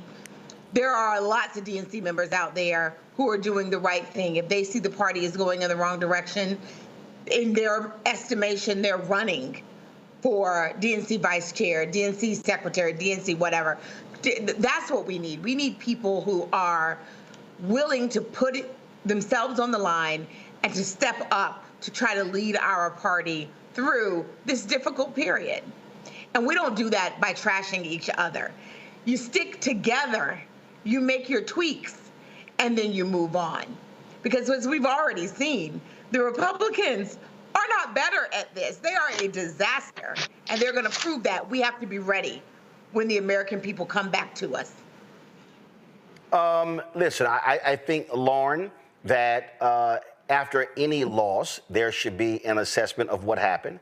I believe that one of the reasons you do that is so you can look at how do you get better, how do you change things, how do you campaign differently, how do you stop using certain white consultants, certain Democratic communications firms and others that are grifting, that are making millions of dollars, buying their second homes, and there's yachts and things along those lines, and they keep blowing things until you actually do that. All those things are necessary. But I do believe when you do an autopsy about why you lost, the whole point is so you can look at potentially winning again. I think it's idiotic for, if you're a Lindy Lee or anyone else, to be attacking the person who came within 1.6% of winning the White House. Lindy, you ain't, matter of fact, I was told Lindy has run for some stuff, and she's lost every time. So that's what you're also are looking at. And yet, Democrats should be assessing what they did, but you also be looking at what you also won. And that's also the thing. The reality is that November 5th was not devastation for Democrats. It's not like the party got obliterated. November 5th was not like November 2010 when they got just jacked in elections and lost the midterm elections. That's not what happened. Now your goal is to rebuild for 25 and for 26, and that's what smart people do. Yeah, I mean, that's all true, obviously. One of the problems here is that the party is just not good at after actions, particularly when we're talking about after actions after a loss. I mean, there's a lot to unpack with that, and there's some changes that I think certainly should have been made. To me, when Jasmine Crockett didn't win the leadership, didn't win the messaging race with Debbie Dingell, I thought that was a bad sign. And of course, the other day, Alexandria Ocasio-Cortez loses the ranking member race by a pretty big margin to Jerry Connolly. And Jerry Connolly is actually a good messenger, but she's on another level. She's one of the best messengers politically in the country. So the party is not good at figuring out, what it is that is a losing proposition and making those changes. The party is just not good at that at all. I don't think anybody cares about Lindy Lee. Like, nobody's ever seen this woman before until this moment. In fact, part of the game that she's playing is, let me say something outrageous and then everybody will pay attention to me. And of course that's happening. But people like this become a complete waste of time because they're not in the business of trying to fix the problem. You can't spend all your time whining about, all the things that you think should have been done, that you should have said before the election. Really, and to be even more realist, really, to me, didn't have that much to do with Vice President Harris. I mean, this moment happened because a 81-year-old man and his staff decided to hide from everybody the fact that he was not able to pull this race off, a fact that they should have known a good year and a half before the actual election day. And so, to me, I've always, blamed people like Jen O'Malley Dillon and Anita Dunn and that crew, in there that really concealed what was going on. And it's obvious. I mean, he's 82. He just turned 82, right? So there's all of that. That's what sets this into motion, where the vice president is effectively forced to run a 107-day presidential campaign, which has never been heard of in the history of the United States. That's extremely difficult when you're dealing with Donald Trump, who had been running for 4 years, his third race. So to me, that's the bigger issue. And it's interesting that she never actually brings that up. But again, I don't think she really matters all that much. I mean, you want people who are in the business of really trying to figure out what the answer is to winning. And, they lost. The bottom line is the Democrats lost. And it's not just that they lost. They lost to somebody who is dangerous, not only for our democracy, but dangerously careless with leadership, as we're seeing right now as we're talking.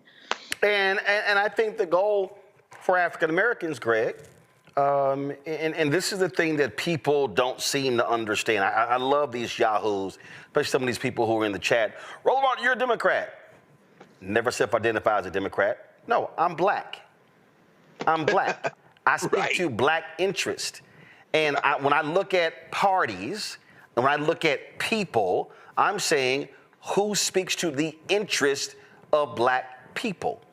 And there is nothing about Donald Trump that speaks to the interest of black people, unless you want a pat on the head like Byron Donalds, unless you want to look like a buffoon, like that fool Vernon Jones out of Georgia. If those are the kind of black people you want, go right ahead. And so that's what this is about.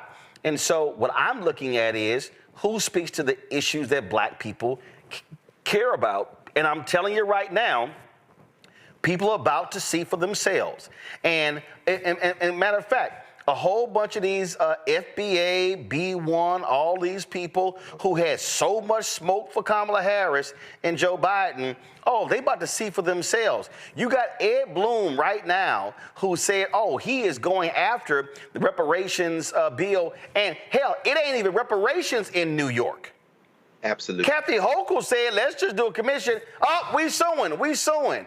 And so all these folk, I can't wait to hear their mouths.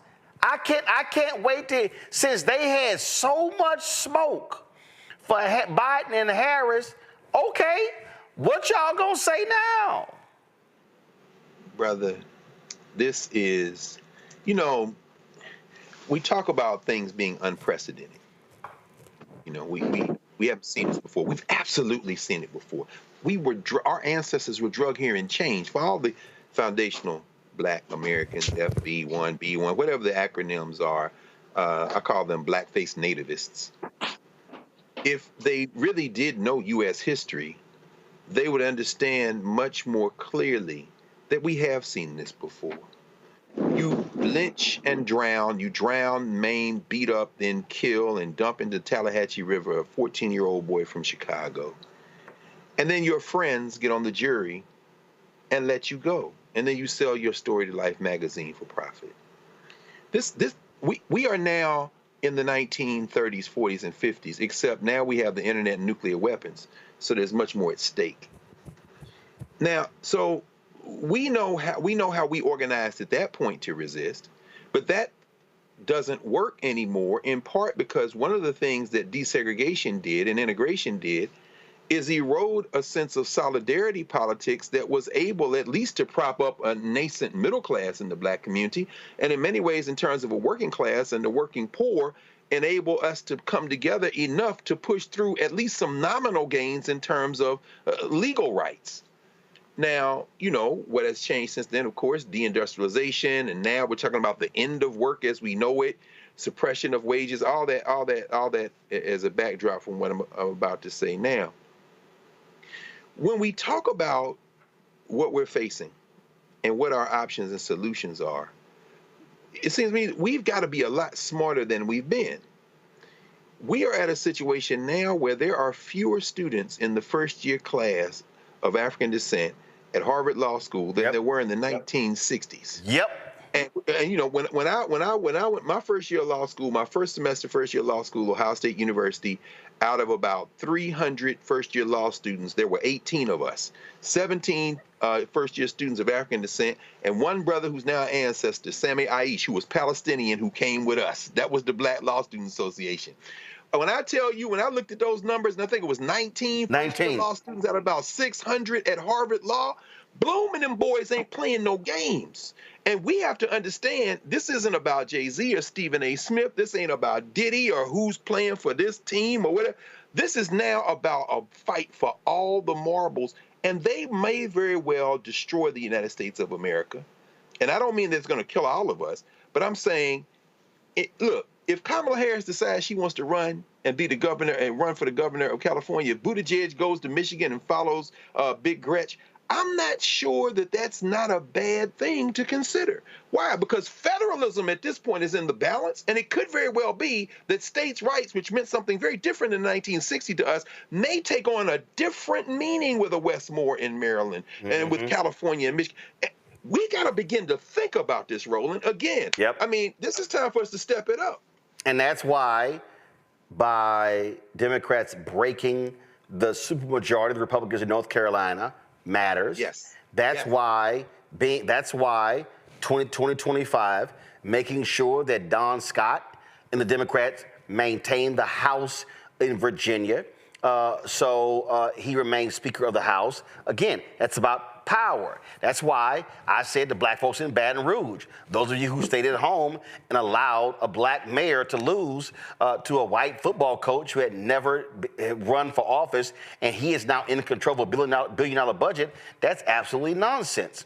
And so for the people who are running around, who run their mouths, and all these people who yap on their YouTube channels and who spend more time doing segments on what we talk about on this show versus anything original, then if y'all keep watching and listening to those fools, then you're going to get everything you deserve. And so people need to understand, and I'm going to say this again and close this show. All y'all folk who think this is a game, you are about to learn. They are going after every single program. They are going that directly benefits black people. They're going after every scholarship program, fellowship program, every law firm program in corporate America. NASDAQ, they sued them, and NASDAQ no longer can have their diversity goals requiring diversity on their board of directors. They're going after everything, because they say, oh no, we're being hurt, we're being discriminated against. No, they don't want to see black advancement. Now, if some of you so-called Negroes don't understand what's going on, okay, but I'm telling y'all right now, they shutting it down. And y'all are sitting here whining and complaining, oh, the Democrats this and Biden this and Harris this. When they sitting here, frankly, I'm gonna go ahead and say it, they trying to run a train on America. No question. No question. Maybe that's some language some of y'all might understand. They trying to run a train on America. And so, let me tell you what. And some of y'all just sitting here doing this here with your phone, just recording it and not getting in the fight. Real quick, Joy, last comment. I'm a black Harvard Law graduate. Harvard is going to suffer from this decision. We had, I think my year, we had 50 to 60 black law students there. We enriched the school. Some great thinkers. Some of us even show up on the august and esteemed Roland Martin show. Let me tell you what, it is going to be to their disadvantage. Because let me tell you, there were some law schools who did not see a decline in black entrants. They figured it out. Law schools with strong backgrounds who figured it out. So Harvard is the loser here. That's right. Harvard is the loser here, and they're going to see continual declines if they don't figure this out. I just had to say this on behalf of all of my black classmates. This was a huge error. But the whole, what was intended. But the whole thing is not only to keep black people out of Harvard, it's to keep them out of high-paying corporate law jobs, keep them out of the federal judiciary, keep them out of all of that. And so folk need to understand the game that's being played. And some of y'all want to sit here and y'all cool with it, okay. But I'm telling you right now, if you black and you listen to any of these fools, then you deserve everything that comes, because y'all have no idea whatsoever what is about to happen. And as Greg said, we've been here before. So go do me a favor. Go read what those black Republicans said when they got railroaded with the Great Compromise of 1877. Please, by all means, go see what they had to say with that. Go read what they had to say about those Supreme Court decisions about the civil rights laws in the 1860s and 70s, and then, of course, eventually Plessy versus Ferguson. All of those different things. Oh, we have been here before. And if y'all don't think this is trying to go back to post-Reconstruction and Jim Crow, well, then all this is post-Reconstruction and Jim Crow dressed up in a nice suit. That's all it is. Lauren, Greg, Joe, I appreciate y'all joining us on the panel. Y'all have a happy holiday. This is my last Thursday show before the holidays. I leave for some rest on Sunday, so I will see y'all after the first of the year. Thank you so very much. Have a great Christmas, great Kwanzaa, great New Year's. You too, Roland. Thanks, folks. Appreciate it. Thanks a lot. Hey, folks, thank all of you for watching as well. Do us a favor. Be sure to help us out here. Download the Black Star Network app, Apple phone, Android phone, Apple TV, Android TV, Roku, Amazon Fire TV, Xbox One, Samsung Smart TV. You can also, of course, get my book, White Fear, How the Browning of America is Making White Folks Lose Their Minds, available at bookstores nationwide. Get the audio version on Audible. And, of course, you can be sure to get our Roland Martin Unfiltered swag. Go to blackstarnetwork.com, RolandMartinUnfiltered.com, RolandMartin.creator-spring.com. Get your shirt. Don't blame me. I voted for the black woman. Folks, that's it. I will see y'all tomorrow right here. Young Dro, you'll hear my interview with him from Hope Global Forums. Look forward to y'all sharing that conversation with y'all. I'll see y'all tomorrow. Holla! Black Star Network is here. Oh, no punch! I'm real revolutionary right now. Thank you for being the voice of Black America. All momentum we have now, we have to keep this going. The video looks phenomenal. See, there's a difference between Black Star Network and black-owned media and something like CNN. You can't be black-owned media and be scared. It's time to be smart. Bring your eyeballs home. You dig?